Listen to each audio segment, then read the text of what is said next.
Bonjour à tous, je m'appelle Noémie Silberg, j'ai 41 ans, 2 enfants, je suis veuve et je suis heureuse. Et oui, c'est possible. J'ai écrit un livre dans lequel je raconte la traversée de cette épreuve. J'explique que j'ai réussi à vivre après Marc grâce à mes ressources. Les ressources, c'est ce qui est en nous ou autour de nous et qui nous aide à surmonter une épreuve. S'identifier, se sentir moins seul, soutenu, compris, c'est ce qui fait du bien quand on traverse une épreuve. Les personnes que vous allez écouter raconter leur histoire, leur expérience, ont su puiser en elles les ressources grâce auxquelles elles ont réussi à rebondir, à aller mieux, à se réinventer. Elles nous confient leur kit de survie, leurs outils, leurs clés, toutes ces petites choses concrètes, pratiques, souvent évidentes, parfois cocasses, qui leur ont permis de se relever, de vaincre, de combattre et de surmonter ce putain d'obstacle. Alors inspirez-vous et trouvez vos propres ressources. Bonne écoute.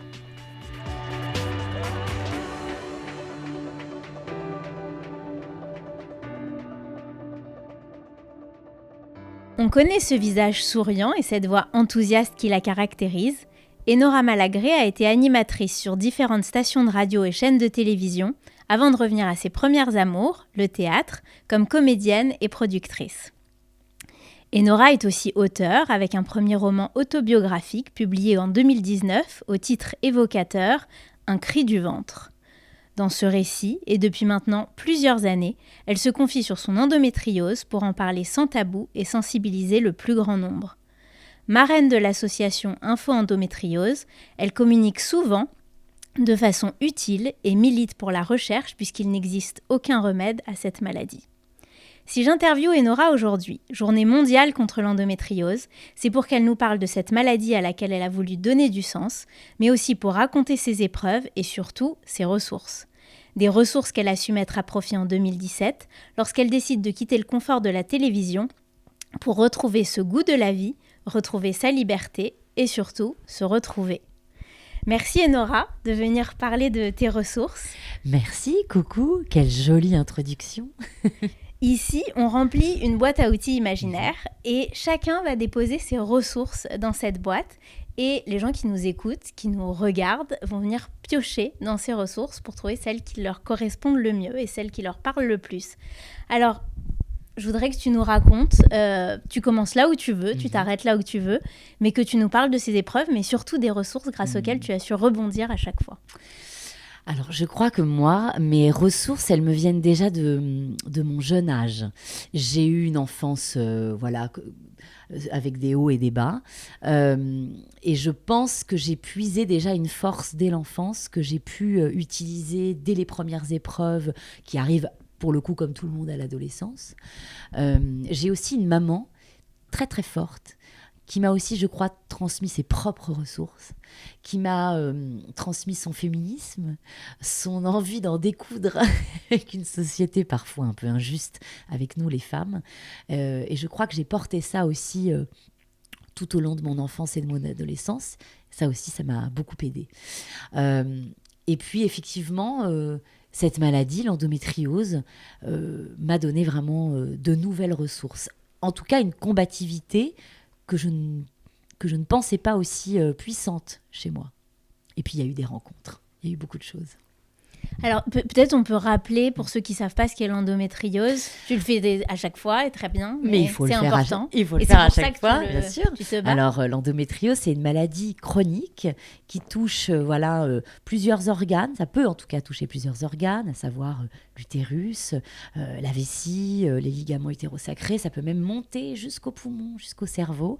C'est quand l'endomètre, en fait, au moment des règles, ne se délite pas correctement et en fait devient des adhérences, des choses un peu solides, comme de la glu, qui se posent en fait sur ces fameux organes dont je te parle et qui provoquent du coup des douleurs, on peut l'imaginer, absolument atroces. Et c'est aussi la première cause d'infertilité chez les femmes en France. Ça touche une femme sur 10. Alors, il y a des petits traitements. On peut prendre par exemple la pilule en continu. On peut se faire opérer. Mais ça ne nous guérit pas. Ça nous fait un petit peu tenir, je dirais. Et puis, il y a aussi autant d'endométriose que de femmes. Donc, le traitement qui peut aller à une femme ne peut ne pas aller à une autre. Moi, par exemple, j'ai un peu tout testé. Je suis assez atteinte, j'ai ce qu'on appelle une endométriose profonde, stade 4. Moi, j'avoue qu'il n'y a pas grand-chose qui a fonctionné. Ce qui fonctionne aujourd'hui, c'est plus les médecines, on va dire, parallèles, celles qu'on n'évoque pas trop en France. Ça peut être un changement d'alimentation, la naturopathie, la musicothérapie, etc. Moi, je suis plutôt allée explorer ces voies-là, un peu désespérée, et ça marche plutôt pas mal. Et puis, c'est une maladie dont on est libéré uniquement à la ménopause, puisque c'est une maladie liée aux hormones. Ouais. Et on n'en guérit toujours pas. Il n'y a toujours pas de solution. Donc on peut vivre toute notre vie avec cette maladie, si tant est par exemple qu'elle arrive dès les premières règles, ce qui peut arriver. Moi, ça n'a pas été mon cas. Toi, tu l'as découvert tardivement. Moi, je l'ai découvert finalement tardivement. Enfin, tardivement, j'avais une trentaine d'années, 30 ans. Donc oui, c'est plutôt tard. Avant, j'avais des règles complètement normales. Je n'avais pas vraiment de douleur, enfin pas spécialement. Et puis, j'ai fait un premier arrêt naturel de grossesse, un deuxième. Et là, je me suis dit, il y a quelque chose qui cloche.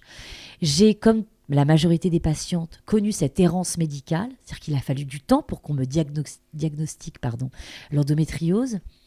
Et puis un jour, le soulagement. Quelqu'un qui met enfin un mot sur mon mal. C'est déjà pas mal. Et puis après, le début des autres soucis, quoi. Trouver le bon traitement ou pas. Subir encore d'autres arrêts naturels de grossesse. Une grossesse aussi extra-utérine, enfin, etc., pour vraiment entamer un parcours de galère, de souffrance.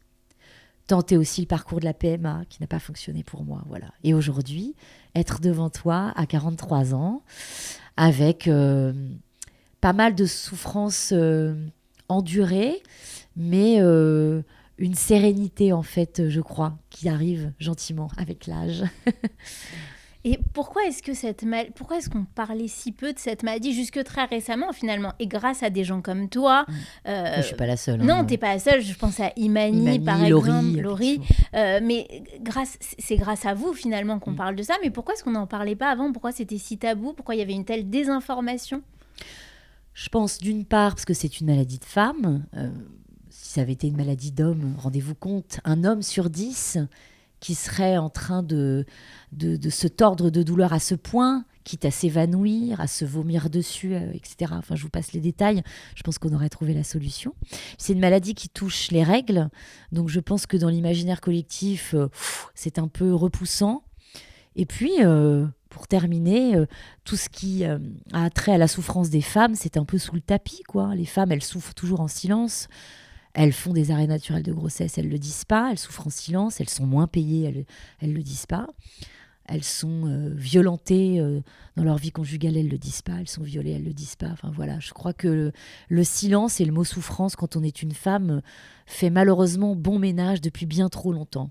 Bon, et c'est pour ça qu'on est là, pour parler de tout ça. Et justement, la parole s'est libérée, c'est chouette. Bien sûr, et pour que les gens, l'identification c'est une ressource formidable de savoir que d'autres sont passés par là, Absolument. Vivent la même chose. Et je crois ne pas me tromper, mais je veux bien que tu nous expliques en disant que c'est un peu comme ça que tu as décidé d'en faire un peu ton combat. Oui. Alors, moi, j'avais déjà trouvé des ressources. Ma plus grande ressource, c'est quand je suis partie de l'émission dans laquelle j'étais très confortablement installée, comme tu l'as dit en préambule. Voilà, une émission que j'ai fait pendant 7 ans. C'était pas rien de la quitter et de retrouver ma liberté. Et puis, effectivement, très bizarrement, cette maladie qui est très difficile au quotidien à combattre, c'est vraiment une plaie, c'est ma croix, c'est notre croix. Mais elle m'a plongée aussi dans le militantisme. Je l'étais déjà un peu, mais quand on commence à militer pour une cause, on rencontre d'autres femmes qui militent pour d'autres causes. Ça s'appelle l'intersectionnalité. Et là, c'est incroyable. Les portes qui se sont ouvertes. Et moi, j'ai commencé à me déconstruire, à comprendre la femme que j'avais été, qui n'allait pas très très bien, qui était quand même engoncée dans une personnalité un peu débordante. Enfin voilà, j'étais pas tout à fait alignée avec moi-même. Et le fait d'avoir rencontré toutes ces femmes, voilà, qui se battent pour d'autres causes que la mienne, ça donne une force incroyable, ça donne une ressource démentielle. Moi, je me suis vraiment rencontrée. Il m'a fallu 40 ans. Je crois que ça valait le coup d'attendre. Ouais, c'est sûr. Je crois bien. C'est pas grave si ça a pris un peu de temps. Je crois que j'aurais pas pu me rencontrer avant. Vraiment, j'étais encore une fois trop paralysée par plein de préceptes et tout. Et alors cette endométriose-là, c'est aussi, ça m'a donné aussi la chance de rencontrer d'autres patientes, de voir que j'étais pas seule à souffrir. Et alors là, de me rendre compte qu'on est une armée de femmes qui souffrent de cette maladie et à quel point on est forte, à quel point on est... Oh, mais ce qu'on endure, mais les gens ne se rendent pas compte. Et puis même, vous savez, cette maladie, quand on est en couple, par exemple, ça pollue le couple aussi. Ça pollue aussi les rapports sociaux parce on se renferme sur soi, parce que cette maladie nous isole. Donc vraiment, de pouvoir deviser, échanger autour de cette maladie avec d'autres femmes, ça aussi, ça donne une sacrée ressource. Et tu as aussi écrit ce livre, Un cri du ventre, dans lequel tu dénonces. Donc, c'est ton premier ouvrage. Là, je suis sur un deuxième. Ah, génial. Que je te donne en exclu. Ah, c'est sur quoi? Ça sera sur la non-maternité. D'accord. T'es la première à qui je le dis. Ah, ben, on est très flattés.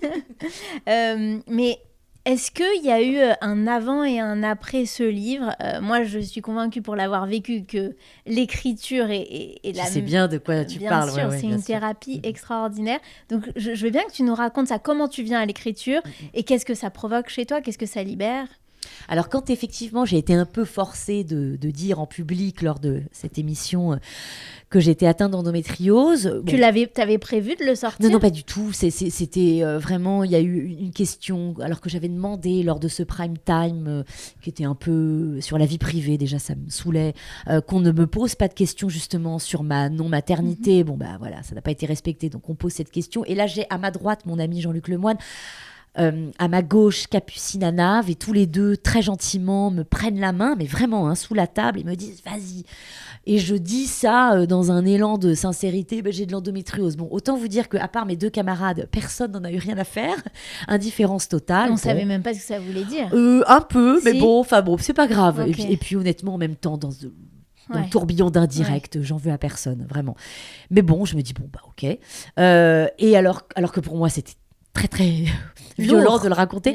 Et quand je sors, je vois sur les réseaux sociaux, mais pas des centaines, des milliers de messages. Merci, moi aussi. Forcément, une femme sur 10, vous imaginez bien. Là, je me dis, alors, il faut que je prolonge cette parole. Et quoi de mieux que le faire par écrit? Je me sentais pas de le raconter... Parce que c'est très intime. Oui, parce que c'est très intime et que j'avais pas encore le verbatim, j'avais pas encore le bon vocabulaire pour en parler. Et puis peut-être au début, tu ressentais une pudeur avant d'en faire finalement ce combat-là. Absolument. Donc je me suis dit, l'écrit c'est pas mal, on attend de refaire. Donc j'ai mis du temps à l'écrire ce livre. Enfin, pas tant que ça. En tout cas, je l'ai écrit et effectivement, il a très bien marché parce que forcément, ça parle à beaucoup de femmes et ça m'a fait un bien. Alors ça a été d'abord, on va pas se mentir, tout à fait égoïste comme démarche et très thérapeutique. Mais après, quand on voit, sans prétention, mais je crois le bien que ça a fait à d'autres femmes, je me dis, tu sais quoi, quand j'arriverai là-haut, là, je me dirais, j'aurais fait au moins ça dans ma vie de pas trop mal. Ouais, et donc, ça t'a vraiment libérée? Ah, mais totalement. Il y a eu, comme tu l'as très justement dit, un avant et un après. J'étais plus du tout la même. Je me suis vraiment... j'ai ressenti une force mais hallucinante. Et j'ai pu en fait en parler en public, je veux dire verbalement, je dirais, ça y est, devant plein de femmes. Et là, j'ai commencé à faire la tournée des popotes, à faire beaucoup de conférences que je continue à faire. Et là, d'un coup, ça y est, j'étais alignée, je m'étais trouvée. C'était super. Finalement, cette épreuve, on peut dire que c'est grâce à cette épreuve, j'aime bien mettre des mots qui sont un peu antinomiques, que ça t'a apporté des choses finalement aussi très positives. Ces rencontres. Moi, je vais te dire un truc, je vais aller très loin, je vais caricaturer un peu exprès, mais en partie, l'endométriose, ça m'a un peu sauvée, une partie. Bon, je me serais bien passée, j'aurais bien trouvé une autre façon de me trouver, mais je crois que cette épreuve-là, elle est arrivée dans ma vie pas par hasard, et je me serais jamais confrontée à moi-même de cette façon, quoi. Et puis, de lutter contre quelque chose qui affaiblit son corps, c'est quelque chose. C'est pas rien. C'est pas comme... Je minimise pas du tout les mâles psychologiques, etc. Mais je veux dire, moi, j'avais jamais eu de gros problèmes de santé, on va dire. Enfin, j'ai eu des arrêts naturels de grossesse, mais tu vois, c'est pas chronique, quoi. Là, c'est le quotidien. C'est au quotidien, moi, que je me bats. C'est tous les jours, pratiquement, que j'ai mal. C'est tous les jours que nous, je parle pas que de moi, je parle de toutes les femmes Bien qui ont de sûr. l'endométriose, que nous sommes fatigués tous les jours, tous les jours. Tous les jours, à un moment ou à un autre dans la journée, la maladie se rappelle à moi. La maladie se rappelle à nous. Et ça, c'est ça qui donne de la ressource. Parce que si t'es pas capable d'affronter ça, voilà, pas de fin de phrase. Pardon. Et est-ce que tu as été suivie quand tu as... Psychologiquement, tu veux dire? Oui, psychologiquement. Ah oui. Alors déjà, pour tout un tas de choses. Moi, je suis très psy. Je suis très consciente que j'ai pas les réponses pour moi-même. Donc, très, très, très jeune, j'ai vu des psys, des psychiatres et tout, parce que je suis quand même un peu... Voilà, tout n'est pas réglé. J'ai encore du chemin, mais alors là, quand ça m'est tombé dessus, alors là, oui, j'ai redoublé les séances. Et ça t'a aidé? Ouais, ça m'a même beaucoup aidé. Et t'as été dans des groupes de parole ou t'as toi-même animé des groupes de Non, parole sur après, l'endométriose? j'ai animé des groupes de parole. J'ai pas pensé aller dans des groupes de parole au moment où on m'a diagnostiqué la maladie, parce que je crois que c'était pas tellement encore très. On n'en parlait pas suffisamment. Oui, c'était pas. Ouais, exactement. Donc non, j'ai vu un psy, j'en ai même changé, et ça m'a beaucoup aidé parce que ça nous tombe quand même dessus. Alors bon, c'est pas un cancer, faut pas exagérer, mais c'est pas rien. C'est une maladie chronique invalidante, parfois handicapante. Donc s'il n'y a pas quelqu'un en fait qui vous donne les clés pour justement nous aider à trouver les ressources, enfin moi c'est très personnel, moi il m'a fallu quelqu'un, il a fallu que je prenne la main de quelqu'un, c'est sûr. Et c'était ta première... L'endométriose, c'est la première grosse épreuve à laquelle tu as été confrontée? Non, j'en ai eu d'autres, mais qui étaient, je dirais, personnelles, de l'ordre de... Non. Mais physiquement, ça a été ma première... Et encore, ce que j'ai dit tout à l'heure, c'est une épreuve liée à la maladie. Ça n'a rien à voir avec d'autres traumatismes que j'ai pu vivre. Et en fait, le fait de... Cette maladie, par contre, m'a aidée à m'attaquer, en fait, beaucoup plus concrètement à mes problèmes psychologiques, à des casseroles que je trimballais d'avant et que je mettais encore une fois un peu sous le tapis, où je me disais ça va passer avec le temps, ce qu'on se dit souvent. Et en fait, quand on va voir un psy, par exemple, pour parler de la façon dont on affronte une maladie chronique, bah forcément, on va gratter un peu à côté. Et on s'est rendu compte que, me concernant, il y avait un puits.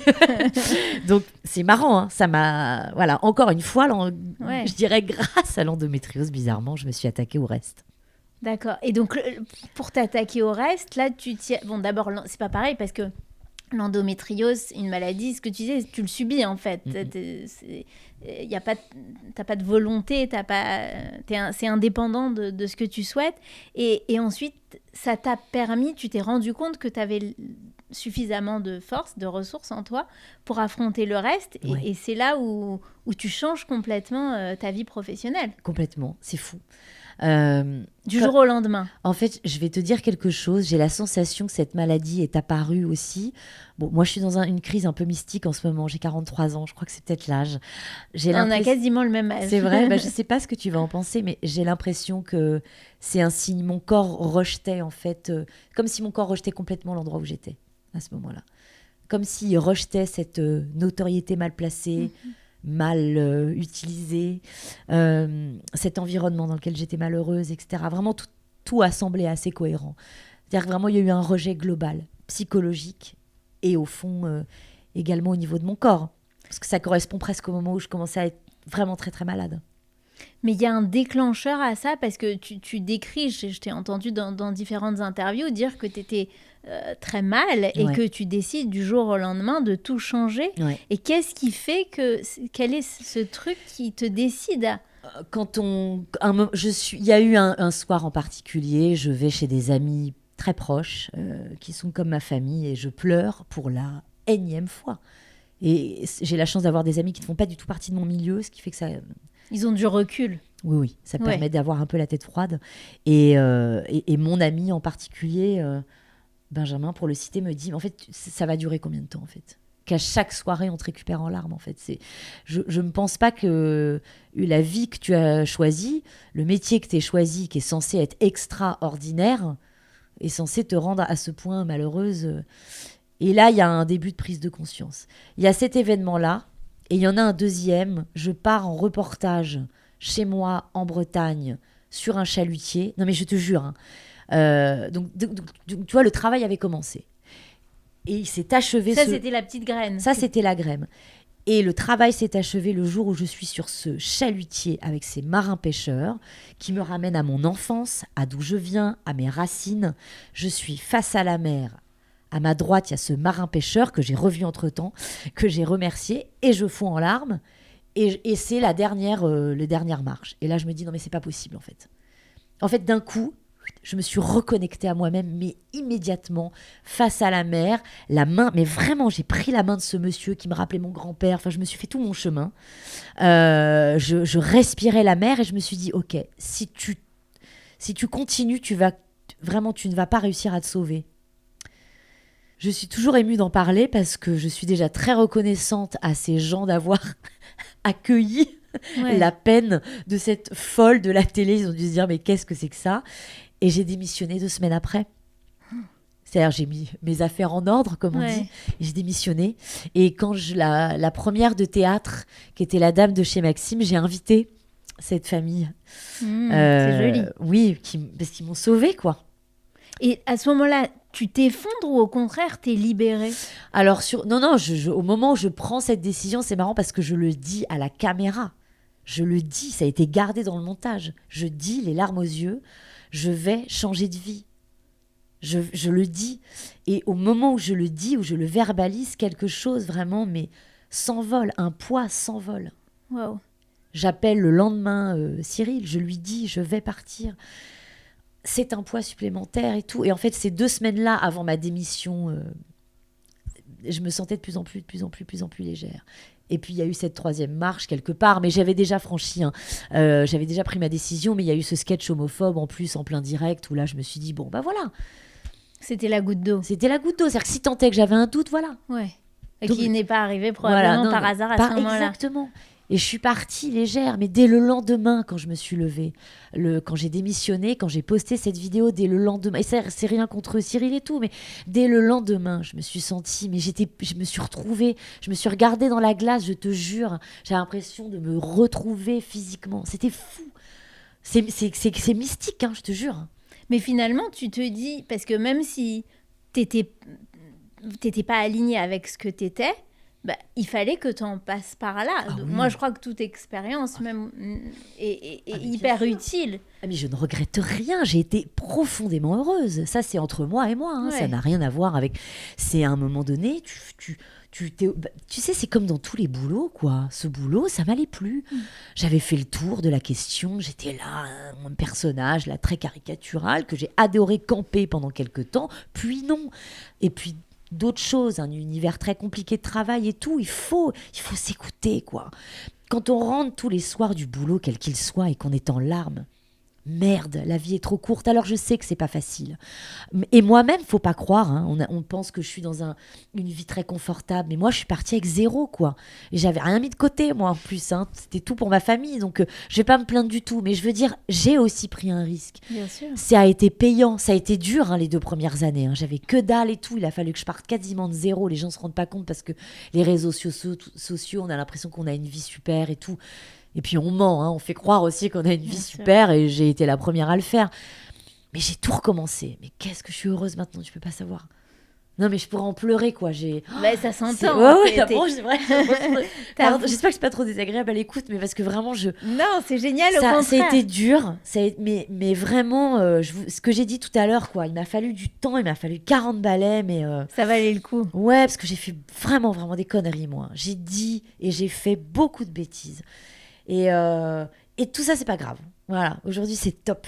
La vie est belle. C'est ce qui t'a permis d'arriver là où tu voulais. Ouais, je bosse avec des gens super. Mon cercle d'amis sont des gens merveilleux. Voilà, je fais des belles rencontres comme aujourd'hui. Tout est super. La vie est belle. Alors, t'as toujours certaines chroniques, t'es toujours journaliste, tu fais du théâtre. Je veux bien que tu nous en dises 2 mots. Bien sûr. Alors, du coup...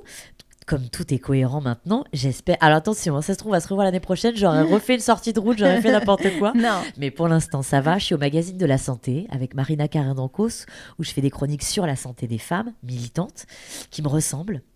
Je fais du théâtre, voilà. Ça, c'est ma vie, c'était ma vie d'avant. Finalement, la télé... qui était un peu mon endroit de souffrance, c'était une parenthèse. Là, j'y reviens.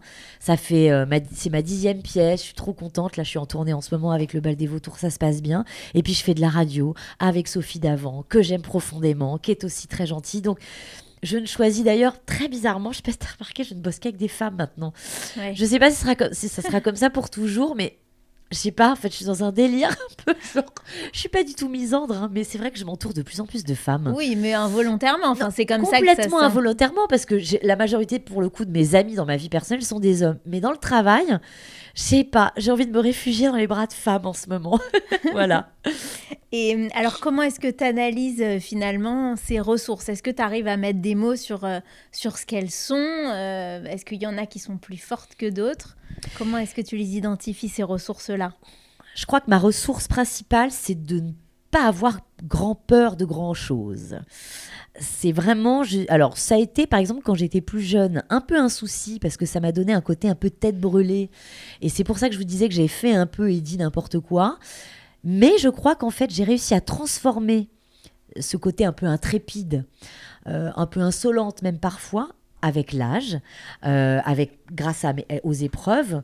J'ai transformé ça en une ténacité qui est plutôt là, voilà, qui me sert dans ma vie de femme là aujourd'hui, d'une quarantaine d'années, dans ma vie professionnelle et personnelle.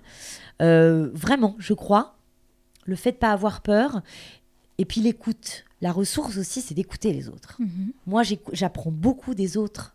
J'étais pas tellement tournée vers les autres. Quand on est jeune, on l'est un peu moins. On est beaucoup sur soi, c'est normal. Il faut aussi en passer par là parce que c'est une façon de se construire. Mais aujourd'hui, je me regarde plus trop, je m'écoute plus trop, puis ça va, je me suis un peu saoulée. Je me suis assez entendue comme ça. Même si, bon, je parle beaucoup de moi, mais c'est d'une autre façon. C'est Ouais, plutôt t'es là pour les... parler de toi Oui, aujourd'hui. oui, puis c'est... En tout cas, sincèrement, c'est vraiment pour essayer d'aider les autres, très modestement. Mais je passe mes journées, je pose beaucoup de questions à tous les gens que je rencontre autour de moi. Les autres m'intéressent, les autres sont ma ressource, profondément. C'est génial d'entendre ça. Vraiment, je me nourris des autres. Et je crois que les parcours des uns et des autres, ça t'aide vachement quand même. Surtout quand t'es confronté à une épreuve et que t'es seule et que t'as pas de réponse. C'est un peu ce que t'as fait aussi, tu vois, de ton côté avec ton livre et tout, et ton podcast. C'est que ça fait du bien hein, de se dire qu'on n'est pas tout seul et que si d'autres ont réussi à se relever, bon, on va y arriver aussi, pas de raison. Ah oui, c'est fondamental et je vais ce phénomène d'identification, c'est le retour des messages c'est les messages que j'ai reçus à la suite du livre. Et j'ai interviewé une jeune fille qui s'appelle Stéphanie, qui, on m'avait dit... Stéphanie a vécu au moment où Marc, mon mari, est mort. Stéphanie a vécu la même chose que toi, encore plus jeune. Ouais. Elle s'en est sortie. Aujourd'hui, elle va bien. Elle est heureuse. Elle est amoureuse. Et ce serait bien que tu la rencontres. J'ai mis quelques mois à l'appeler. Et ça a été vraiment hyper marquant pour moi parce que ça m'a montré ce que je pouvais être si ça allait bien. Exactement. Et que c'était possible. Ah, c'est tellement bien dit. Et c'est génial et c'est ce que tu fais. Ah non, mais c'est tellement de pouvoir dire, moi je suis passée par là, je sais ce que je vais bien ma malgré chérie, c'est fou ce que tu me dis parce que j'ai vécu la même chose avec Cécile Tony, qui est la présidente d'Info Endométriose. Je te jure. Je la connaissais un peu de loin. Hein. Quand on a partagé notre maladie commune et ce qu'elle en avait fait, je me suis dit, oh là là, ma grande. C'est exactement ce que tu viens de décrire mot pour mot. Tu peux être cette dame-là. Je me suis dit, ça m'intéresse. Je signe tout de suite. Et alors, tu l'as rencontrée parce que tu as commencé On s'est appelés parce que tu sais, les femmes publiques qui ont pris la parole sur l'endométriose, on n'est quand même pas si nombreuses. Hein. Donc, ça va très vite. Ouais. Les associations, il n'y en a pas des masses non plus. Et en l'occurrence, Info Endométriose est la seule qui fait de la sensibilisation et de l'information. Ce n'est pas une association de patientes, hein, c'est autre chose. On mettra un petit lien dans le podcast. Je te remercie beaucoup. Donc, il n'y a que ça. Il y a qu'elle. Donc, on s'est contactés pour faire une immense campagne de communication autour de l'endométriose, un grand projet national. Je l'avais déjà vu, mais dans mon ancienne vie un peu de fêtarde, quand j'avais la vingtaine et tout, parce qu'elle fait partie d'un collectif de DJ. Et je me suis dit, mais c'est dingue la puissance de cette femme, quoi. C'est dingue d'être aussi joyeuse, d'être aussi ambitieuse, d'être aussi généreuse. Moi, je veux être comme ça. Voilà. Et c'est comme ça que tu es rentrée dans l'asso ? Exactement. Elle m'a demandé d'en être la marraine. Ça a été une évidence. Voilà. Et tu fais plein de trucs parce que... Écoute, je donne le tout le temps que j'ai libre, c'est pour l'endométriose et aussi pour le planning familial. Mais en tout cas, c'est pour parler de l'endométriose, parler des échecs de grossesse qui sont liés à cette maladie, mais pas que. Parler des femmes sans enfants, soit parce qu'elles n'ont pas pu en avoir, soit parce qu'elles n'en ont pas voulu. Parce qu'au final, on est dans la même situation. On n'a pas d'enfants. Écoute, j'ai suffisamment été inutile quand j'étais jeune. Non mais vraiment, je servais à pas grand-chose à part faire l'andouille. Alors franchement... Et ça fait du bien d'aider les autres. Puis honnêtement... mais je fais pas assez, quoi. J'aimerais faire plus. Mais donc tu milites pour la recherche à fond, parce qu'il y a toujours pas de sous. Enfin, il y a des sous pour la recherche, mais la recherche n'a toujours pas commencé. Si, c'est le début, là, et tant mieux, mais pour former les médecins, parce qu'ils sont pas encore assez bien formés, parce qu'il y a encore un problème de diagnostic en France, hein. On met toujours entre 5 et 7 ans pour diagnostiquer la maladie, ça va pas assez vite, c'est pas possible. On fait du chemin, attention, hein, ça avance, mais mais je crois que ça sera jusqu'au dernier souffle. Moi, je me bougerai pour cette cause jusqu'à temps que les plus jeunes n'en soient pas là où on en est aujourd'hui. Et tu milites aussi pour qu'il y ait un congé. Oui, menstruel, absolument. Merci d'en parler. Alors là, en plus, avec le maire de ma ville, Karim Bouamram, qui est donc le premier à avoir instauré les congés menstruels à Saint-Ouen, on est en train d'être sur un projet de loi, là, carrément, pour que ça soit national en France et tout. Ah oui, s'il n'y a un cadre juridique, on n'y arrivera pas. Il faut que ça soit une loi. Voilà, il faut qu'on puisse y arriver. Ça a été le cas en Espagne. Il n'y a pas de raison que ça ne soit pas le cas chez nous. Génial et bravo. Et merci. Je te propose de passer au questionnaire ressources. Carrément.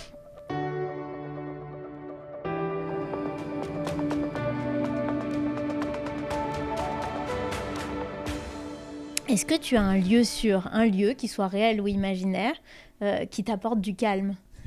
Devant la mer. Moi, je suis une femme de l'eau, je suis bretonne, hein, donc n'importe quelle mer, hein, attention. Je suis pas. La mais mer. T'as grandi avec la mer, c'est un peu ta Madeleine de Proust. C'est carrément thérapeutique, quoi. Si je la vois pas plus de 3 semaines, je suis assez irritable. Tu retournes souvent en Bretagne ? J'essaye au maximum, ouais. Est-ce que tu as un mantra, une philosophie de vie ? Ouais. Fous-toi de tout, n'aie peur de rien. C'est de toi. Ah oui, ça se voit, non, parce que c'est quand même pas extrêmement joli. Mais c'est une phrase que je disais à mes auditrices et mes auditeurs quand je faisais de la libre antenne. Et il y a pas mal de gamins qui m'en reparlent. Et tu sais, tu vas te moquer de moi. Tu sais d'où elle vient ? Elle vient du film La fièvre du samedi soir. La grande référence littéraire. En fait, à un moment, il dit ça, John Travolta, et moi j'avais 15 ans. Ça m'a vachement marqué, ça m'a vachement aidé. Alors justement, j'allais te demander, mais c'est peut-être celui-là, si tu as une référence culturelle qui te ressource. J'en ai d'autres mieux, hein.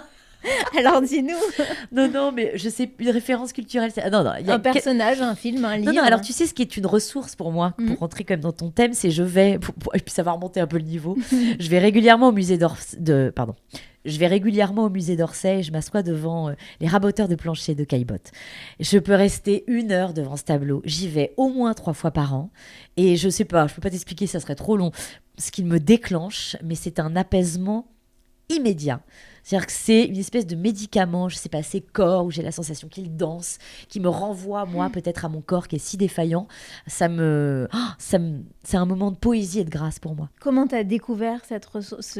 Par hasard, je suis allée très jeune. C'est mon musée préféré. J'y suis allée, je sais pas, je devais avoir peut-être 17 ans. Et t'as été subjuguée mais j'ai pleuré carrément. J'ai eu un choc. Mais moi, je suis très très sensible à la peinture, donc j'ai eu ce choc devant ce tableau. Et depuis lors, vraiment, il m'accompagne. Et j'y vais régulièrement. C'est vraiment et j'y vais seule. Hein.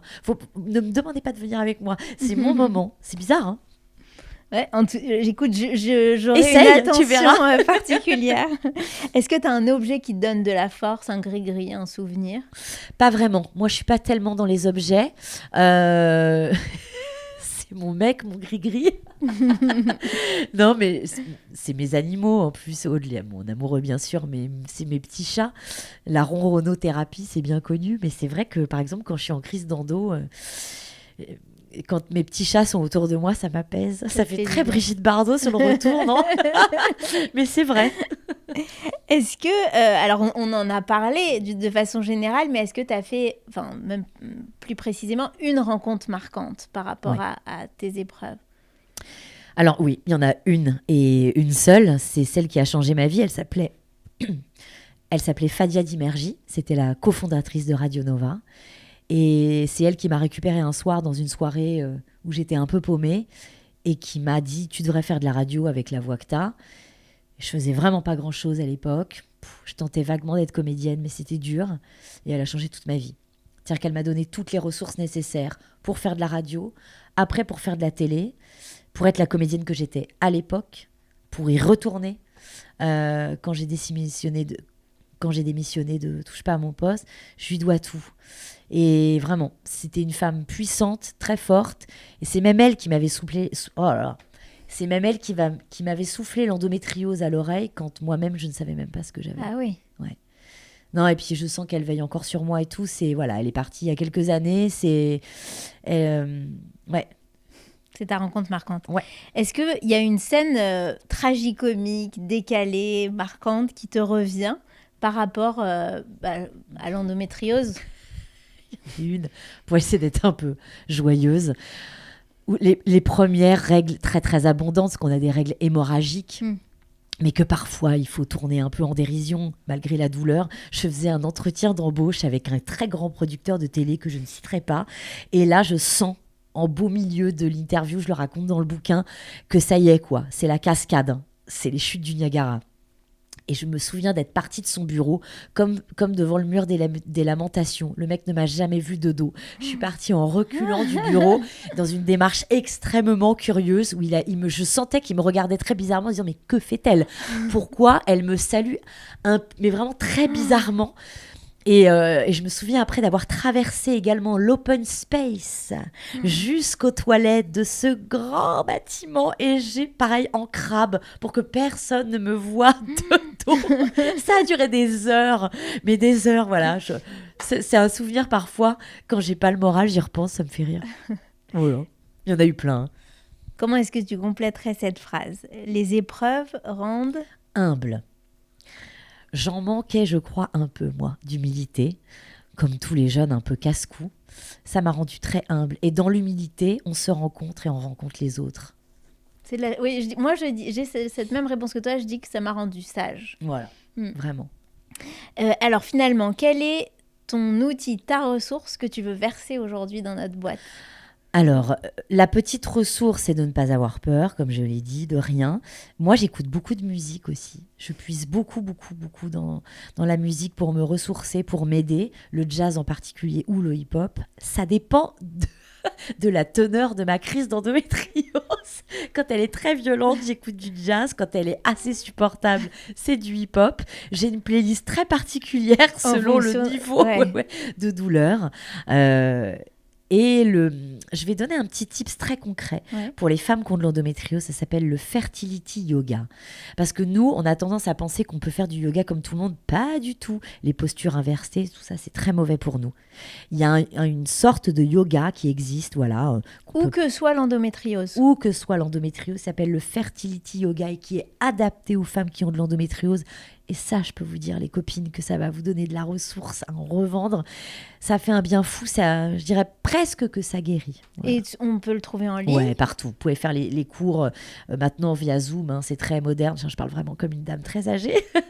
Mais en présentiel, hein, c'est ça qu'on dit, ou par Zoom, partout en France.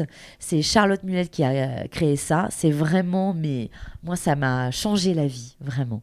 Et puis... la dernière petite ressource, on trouve beaucoup quand on a de l'endométriose de la ressource dans le céleri.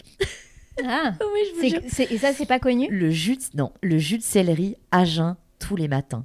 Alors, il y a meilleur, hein, on va pas se mentir, mais c'est un aliment anti-inflammatoire et ça fait beaucoup de bien. Vraiment, moi, ça m'a changé. Tous les matins, un jus de céleri à jeun.